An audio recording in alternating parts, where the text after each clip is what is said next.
Kita lanjutkan lagi materi listrik statisnya. Kalau kemarin kita belajar tentang muatan listrik dan hukum Coulomb, sekarang kita lanjutkan pada medan listrik. Medan listrik ini digambarkan merupakan suatu ruangan di sekitar muatan listrik yang masih dipengaruhi oleh gaya listrik. Jadi medan listrik itu merupakan suatu di ruangan di sekitar arus listrik yang masih dipengaruhi oleh gaya listrik. Nih, kita namakan ini adalah GGL, garis gaya listrik.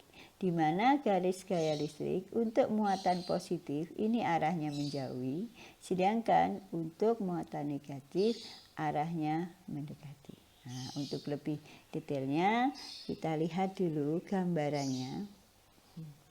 Nih, kita punya, ini namanya ped, kita punya ped ini. Tadi dikatakan bahwa kuat medan digambarkan oleh gaya listrik. Nah, ini kita punya muatan. Nah, ini yang dinamakan dengan gaya listrik. Kalau muatan positif, gaya listriknya adalah arahnya menjauhi. Sedangkan pada muatan negatif, gaya listriknya arahnya menuju ke muatan.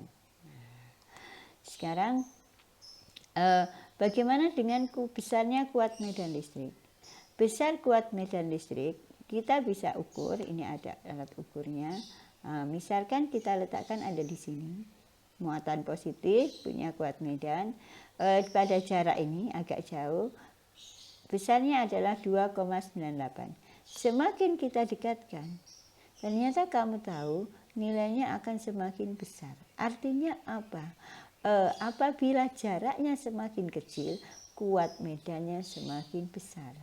Apabila jaraknya semakin jauh, maka kuat medannya semakin kecil. Nah, ini menunjukkan bahwa besar kuat medan listrik berbanding terbalik dengan jaraknya. Nih, kalau kita gantikan dengan muatan negatif,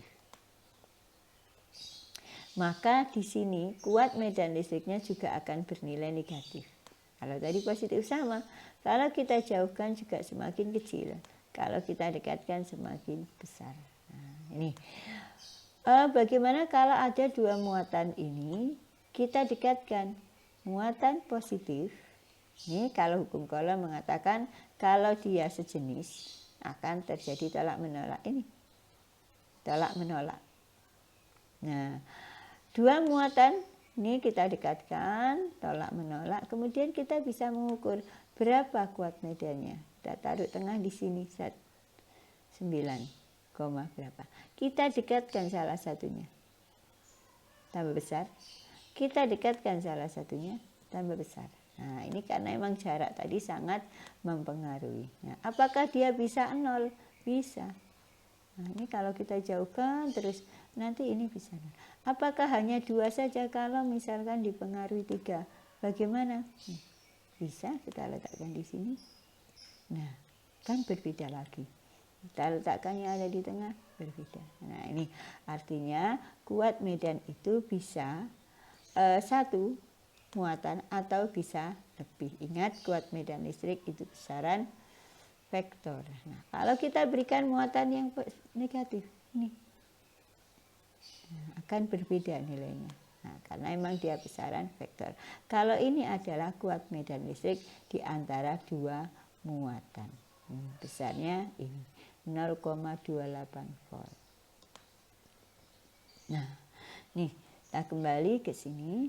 Nah, ini tadi dikatakan bahwa kita coba tadi semakin dekat maka kuat medannya semakin besar. Artinya E ini berbanding terbalik dengan R kuadratnya. Nah, ini adalah rumus matematis untuk kuat medan listrik. Nah, E sama dengan K per R kuadrat atau F per Q. Ini kalau secara matematis kita gambarkannya begini. Ingat, yaitu arahnya menjauhi. Kalau untuk positif, negatif, mendekati. Kuat medan listrik dari beberapa sumber, tadi juga kita coba. Ini kita menggunakan rumus K, Q1 per R kuadrat, Q2 per R kuadrat, dan seterusnya. Ini NAT bahwa dijumlahkan dengan menggunakan vektor. Pada kuat medan listrik itu ada hukum, yaitu ada hukum Gauss, yang menyatakan bahwa jumlah garis gaya dari suatu medan listrik yang menembus suatu permukaan tertutup sebanding dengan jumlah muatan listrik yang dilingkupi oleh permukaan tersebut. Dirumuskan dengan flux, ini bacanya flux listriknya, sama dengan E A cos theta. Perlu dipahami bahwa sudut ini, theta ini didapatkan dari garis normal. Ingat, garis normal adalah garis yang tegak lurus bidang dengan ini arah gaya, arah kuat medannya. Dituliskan Q sama dengan epsilon 0. Apa epsilon 0? Epsilon 0 adalah permisivitas ruang di udara. Untuk kuat medan listrik, selain pada yang sejajar tadi, muatan tadi bisa juga terjadi pada bola. Untuk pada muatan bola yang berongga atau kulit, maka rumusnya kaki per R. Di luar bola sama bola pejal ataupun kulit bola. Untuk ketika muatan kuat medan listrik di luar bola itu besarnya sama. Sedangkan apabila di permukaan, perbedaannya kalau yang berongga ini juga sama di permukaan jari-jari, ini juga jari-jari, jadi sama juga. Yang berbeda adalah di dalam. Kalau di dalam yang berongga tidak ada muatan, epsilon 0, E sama dengan 0, sedangkan yang di dalam sama dengan di jari-jarinya. Perbedaannya hanya di sini, di dalam bolanya. Sedangkan pada keping sejajar nanti pada kuat medan listrik dipengaruhi oleh rapat muatannya. Di mana rapat muatan bisa kita cari dengan rumus Q per A. Positif, positif, tarik menarik. Kalau negatif, negatif, bagaimana? Tolak menolak. Nanti. Besarnya kuat medan listrik di udara itu E sama dengan tau per epsilon 0. Kenapa di sini dikatakan di mana udara yang dimaksud ini? Jadi ini tidak ada bahan, tapi di sini adalah udara. Apabila pada bahan, maka kita tambahkan K.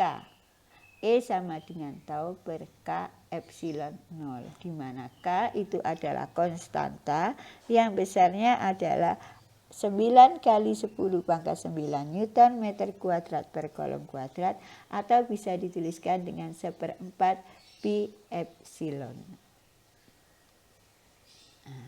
Kemudian ada kuat medan listrik, ada potensial listrik.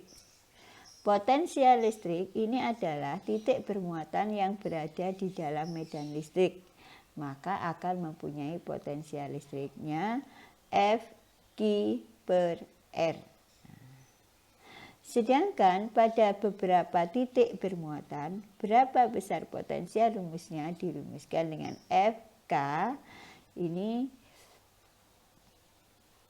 Q per R. Kenapa gini dituliskan sigma? Artinya jumlah. Ini kita jumlahkan secara skalar, biasa, nggak ada arah. Jadi penjumlahannya penjumlahan aljabar biasa. Makanya di sini dituliskan K sigma Q per R. Kemudian ada energi listrik. Kita lanjutkan. Energi listrik dimulai dari energi potensial listrik. Energi potensial listrik ini terjadi karena adanya potensial listrik, maka muncullah energi potensial listrik yang rumusnya K Q kali Q per R kuadrat. Dari sini nanti kita dapatkan berapa usaha yang dibutuhkan untuk memindahkan suatu muatan, maka ingat rumus usaha itu bisa ditambah W itu sama dengan delta EP. Delta energi potensial. Nah, ini adalah akhir dari materi listrik statis kita, yaitu sama. Nah, ini materi kita selesai. Nanti pertemuan mendatang kita lanjutkan pada contoh soal. Saya akhiri, wassalamualaikum warahmatullahi wabarakatuh.